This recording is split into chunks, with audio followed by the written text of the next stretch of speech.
Hello friends, hope you are doing perfectly well. What is the best way to learn perfectly the art of meditation? অর্থাৎ কোন পথটি সর্ব উৎকৃষ্ট ধ্যান শেখার পক্ষে? কিভাবে আমরা ধ্যান শিখব তার কয়েকটি স্টেপ আমি বলছি, যে ওয়েতে যদি আপনি যান এবং সেটি যদি রেগুলারলি ফলো করেন তাহলে আপনার সমস্ত স্ট্রেস, ট্রমা, যত রকমের ভয়, অ্যাংজাইটি, হতাশা, ডিপ্রেশন থেকে শুরু করে মেন্টাল ইন্টেলেকচুয়াল ব্লকেজেস থেকে শুরু করে আপনার টোটাল সাইকোলজিক্যাল যে ইকোলজি আছে সেইটা সম্পূর্ণ হাইজিনিক এবং হেলদি হয়ে যাবে। চলুন দেখা যাক।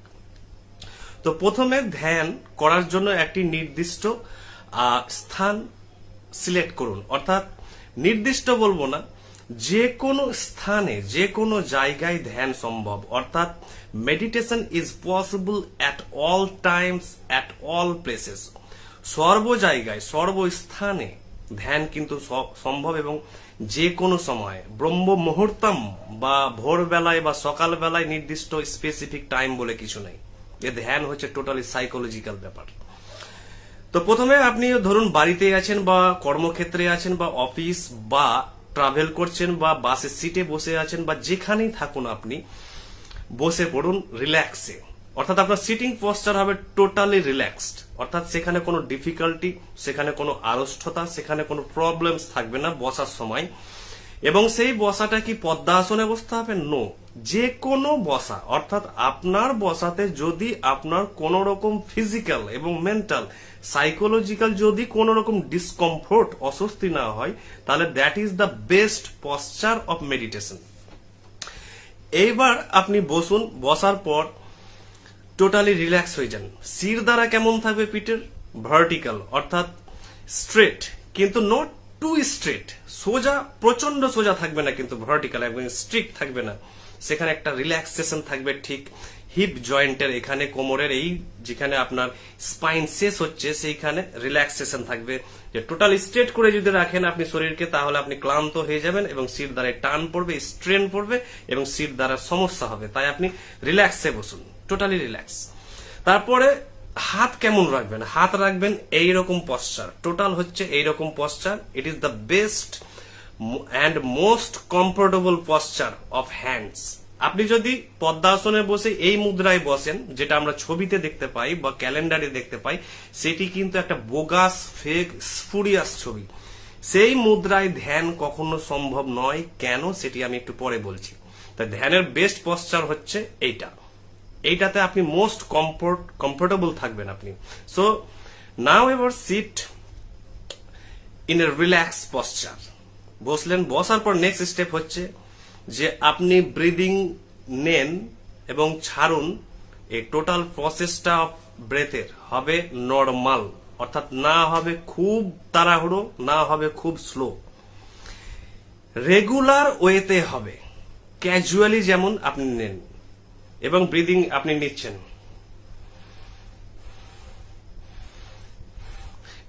অল্টারনেটলি মুখ দিয়েও নিতে পারেন অসুবিধা হলে। এবার নেওয়ার সময় আপনি টোটালি আপনাকে অ্যালার্ট হতে হবে, সজাগ হতে হবে, অ্যাটেন্টিভ হতে হবে, মনোযোগী হতে হবে, ওয়াচফুল হতে হবে এবং ভিজিল্যান্ট হতে হবে। কি ব্যাপারে? আপনার নাকের যে এই যে ব্রিদিং প্রসেসটি চলছে সেটিকে মনে মনে দেখুন, মনে মনে নীরবে দেখুন যে হ্যাঁ, আমি সজাগ আছি, আমি জেগে আছি, আমি সতর্ক আছি, যে আমি দেখতে পাচ্ছি মনে মনে যে আমি নিঃশ্বাস নিচ্ছি এবং ছাড়ছি। এই প্রসেসটি 1, 2, 3, 4, 5 মিনিট যার যেমন খুশি আপনি নেন। নেওয়ার পর এবার আসছেন মাইন্ডে, এবার ফোকাস হচ্ছে, শিফট করছেন আপনার টোটাল ফোকাস যে ব্যাপারটি সেটি শিফট করছে অ্যাটেনশন এবার মাইন্ডে। মাইন্ড কি? এখানে দুটি জগৎ আছে, একটি মাইন্ড, একটি অ্যাওয়ারনেস, অর্থাৎ একটি মন, একটি চেতনা।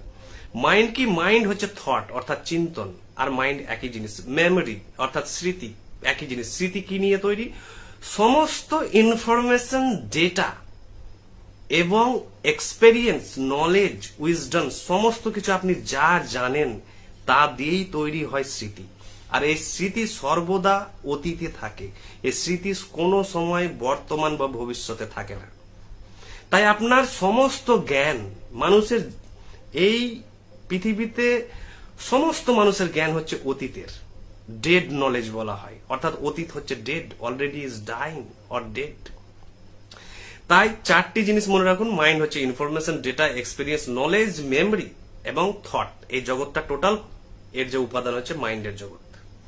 এই মাইন্ডের ফলেই মানুষ আজ স্ট্রেসড, ডিপ্রেসড, ফিয়ারফুল এবং ভীত, আতঙ্কিত, অ্যাংজাইটি, সমস্ত ধরনের ভয়ের কারণ হচ্ছে এই মাইন্ড। অ্যাবনর্মাল থট থেকে শুরু করে, অস্থিরতা থেকে শুরু করে, প্রতিহিংসা থেকে, রাগ থেকে শুরু করে সমস্ত কিছু জন্ম হচ্ছে এই মাইন্ডের। এবার এই মাইন্ড হচ্ছে আপনার জীবনে নরক আর আপনার চরম শত্রু। এবার অন দ্য আদার হ্যান্ড, অপর পক্ষে হচ্ছে অ্যাওয়ারনেস। অ্যাওয়ারনেস কি? পিওর লাইট, অর্থাৎ শুদ্ধ একটি আলো। অ্যাওয়ারনেস, এই অ্যাওয়ারনেস হচ্ছে is just the opposite of mind. মাইন্ডের টোটালি বিপরীত জিনিস হচ্ছে অ্যাওয়ারনেস, অর্থাৎ সেখানে কোনো চিন্তন, স্মৃতি, অভিজ্ঞতা, ছবি থেকে কিছু নেই এবং সেখানে কোনো সময়েরও অস্তিত্ব নেই, অর্থাৎ পাস্ট টাইম বা প্রেজেন্ট টাইম বা ফিউচার টাইম বলে কিছু নেই, সেখানে টাইম স্পেসের ঊর্ধ্বে টোটালটি। এবার আপনি রিল্যাক্স হওয়ার পরে, ব্রিদিং প্রসেসের পর মাইন্ডে ফোকাস করলেন। কি দিয়ে ফোকাস করলেন? সেটি হচ্ছে অ্যাওয়ারনেস। এই অ্যাওয়ারনেস দিয়ে আপনি এবার নীরব দ্রষ্টার মতো সমস্ত মাইন্ডের কার্যাবলীকে ধীরে ধীরে রিল্যাক্সে, কোনো তাড়াহুড়ো ছাড়াই আপনি কিন্তু দেখার চেষ্টা করতে শুরু করলেন। মাইন্ডে কি দেখতে পাবেন? মাইন্ডে দেখতে পাচ্ছেন যে অগণিত, অসংখ্য ছবি, নানান রঙের ছবি, অভিজ্ঞতা, ইনফরমেশন, ডেটা, অ্যাক্টিভিটিস, দুশ্চিন্তা থেকে শুরু করে মাইন্ডের জগতে এক মহাকাশের মতো সৃষ্টি হয়েছে। কোটি কোটি চিন্তন আসছে এবং চলে যাচ্ছে। কোথা থেকে আসছে আপনি জানেন না, কোথায় হারিয়ে যাচ্ছে তারা সেটাও জানেন না। এটা মাইন্ডের জগৎ। এই চেতনার মাধ্যমে আপনি তাকে নীরবে দেখুন, প্যাসিভলি, নিষ্ক্রিয় হয়ে দেখুন এবং দেখুন কোনো মতামত ছাড়া, কোনো বিচার ছাড়া, কোনো বিশ্লেষণ ছাড়া, কোনো তুলনা ছাড়া, কোনো রকম মূল্যায়ন ছাড়া, কোন চিন্তনকে সেই মুহূর্তে যখন দেখবেন নীরবে, কোন চিন্তনকে নিয়ে বিশ্লেষণ করতে যাবেন না, বিচার করতে যাবেন না, সমালোচনা করতে যাবেন না যে এটা প্রিয় বা অপ্রিয় বা খারাপ।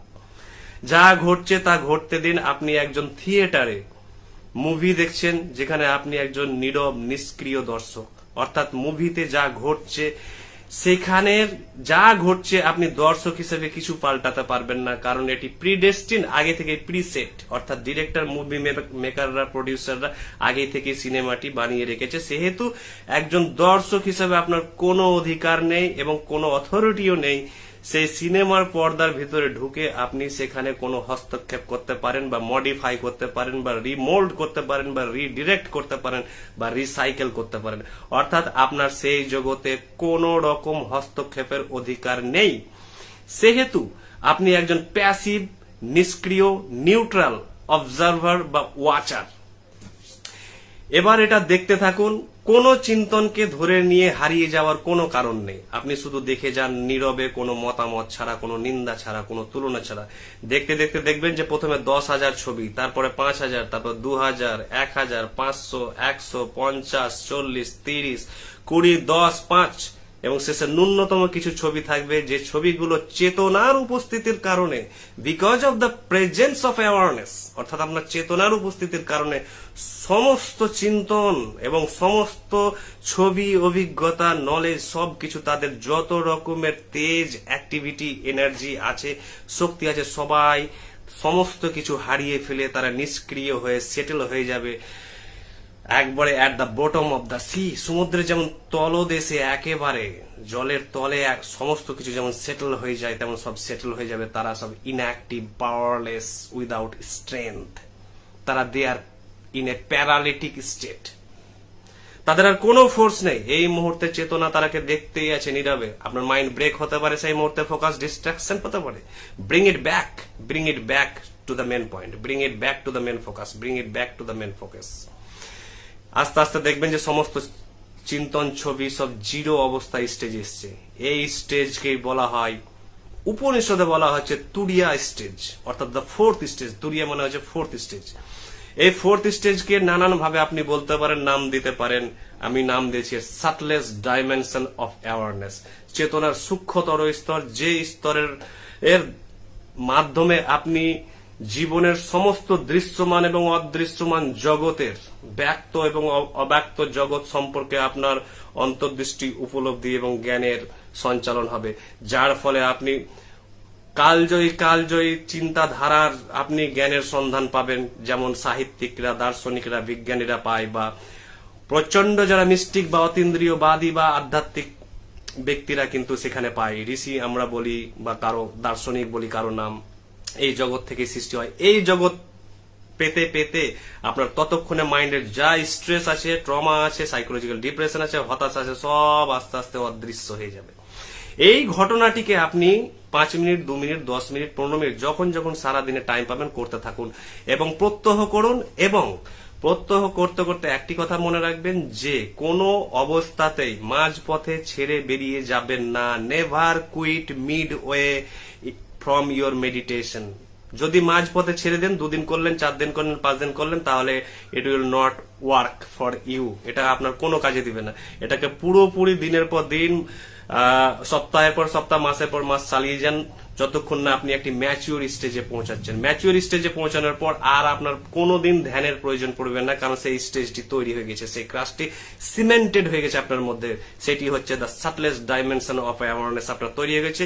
এর মাধ্যমে আপনি জীবনের সমস্ত ভয়কে জয় করতে পারবেন। জীবনে যা কিছু ক্রিয়েটিভ সৃজনশীল জিনিস আছে আপনি সৃষ্টি করতে পারবেন। যা কিছু আছে আপনি সায়েন্টিফিক্যালি, ফিলোসফিক্যালি, লিটারারি থেকে কালচারালি, পলিটিক্যালি যা খুশি বেস্ট থেকে বেস্ট সলিউশন আনতে পারবেন আপনার জীবনে, এবং আপনার জীবন সম্পূর্ণ আপনার হাতের মুঠোয় থাকবে। আপনি যা খুশি করতে পারেন। আপনি জেলে যান, আপনি মারা যান, যাই হোক, আপনার ভয় হয়ে যাবে শূন্য। আর আপনার কোনো কিছুই, কোনো রকমের চ্যালেঞ্জেস, ট্রাবলস, প্রবলেমস আপনাকে স্পর্শ করতে পারবে না। এইটি হচ্ছে মেন ব্যাপার, এবং এটি পাওয়ার জন্য আপনাকে কিন্তু কাল্টিভেট করতে হবে, এটিকে অর্থাৎ চর্চা করতে হবে, এবং চর্চা ছাড়া আপনি এর পারফেকশনে পৌঁছাতে পারবেন না। ভালো থাকুন, থ্যাংক ইউ।